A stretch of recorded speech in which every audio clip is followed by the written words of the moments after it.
আজকে আপনারা জাতীয় প্রেস ক্লাবের মতো জায়গায় বিশেষ করে নারী উদ্যোক্তাদের নিয়ে কিভাবে বাইরের দেশে আরও এটা সহজ করা যায় সেই বিষয়ে কিন্তু কথা বলছেন। পাশাপাশি মাননীয় প্রধানমন্ত্রীর প্রতি আপনাদের কোনো দৃষ্টি আকর্ষণ আছে কিনা এবং কোন বিষয়টা দেখভাল করলে এই দেশের বিশেষ করে নারী উদ্যোক্তাদের সুবিধা হয়, যদি আপনি একটু আপনার নাম পরিচয় দিয়ে বলতেন, আপনার প্রতিষ্ঠানের নাম দিয়ে বলুন। ধন্যবাদ। আমি মোহাম্মদ শোয়েব রেজা, আমি Tajmoni Trade International founder and CEO.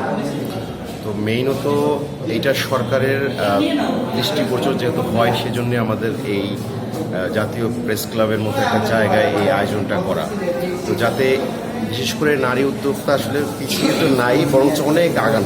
সেক্ষেত্রে তারা যেহেতু আরে সহজে ব্যবসা করতে চায়, অনেকে আছে ব্যবসা করতে চায় কিন্তু পর্যাপ্ত মূলধন পায় না, এটা একটা প্রবলেম। তারপর তাদের বিজনেস বিষয়ে যে ট্রেন আপ এটা করতে পারে না। অনেকে বিজনেস করছে বাট তাদের ডকুমেন্টস ঠিক নাই, তাদের ট্রেড লাইসেন্স, তাদের ভ্যাট, টিন এগুলো অনেকে করে না, ব্যাংক হিসাব মেনটেন করে না, এটা একটা প্রবলেম।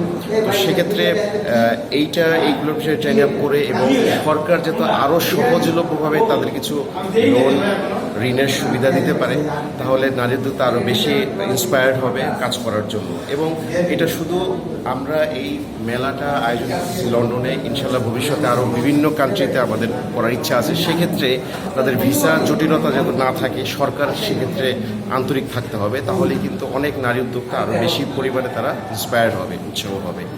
লন্ডনে কি এটাই আপনার প্রথম নাকি? লন্ডনে এটা আমাদের প্রথম। এর আগে আমরা চায়নায় করেছি, তারপরে ভিয়েতনামে করেছি, তারপরে নেপালে করেছি, ইন্ডিয়ায় করেছি। এই আমাদের দেশের মাননীয় প্রধানমন্ত্রী উনি কিন্তু চাচ্ছেন নারী উদ্যোক্তাদের বিশেষভাবে উনি বিশ্বের দরবারে তুলে ধরতে চাচ্ছেন। আপনারা কি রাষ্ট্রের কাছে এ ধরনের কোনো সহযোগিতা পাচ্ছেন কিনা?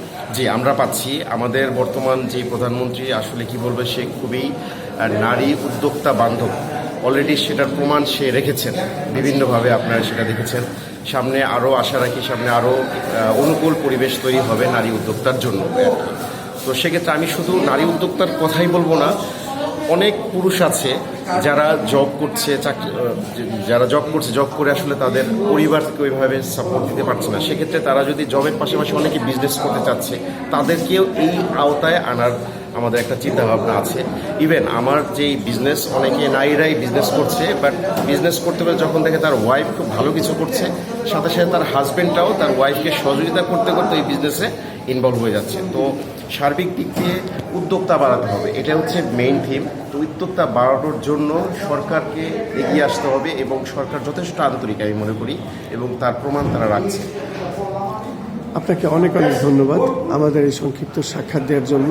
আমাদের চ্যানেলগুলির পক্ষ থেকে আমি খন্দকার মাসুদুজ্জামান, জাতীয় প্রেস ক্লাবের মধ্য থেকে। মাসুদ ভাই, আপনাকে ধন্যবাদ। Thank you.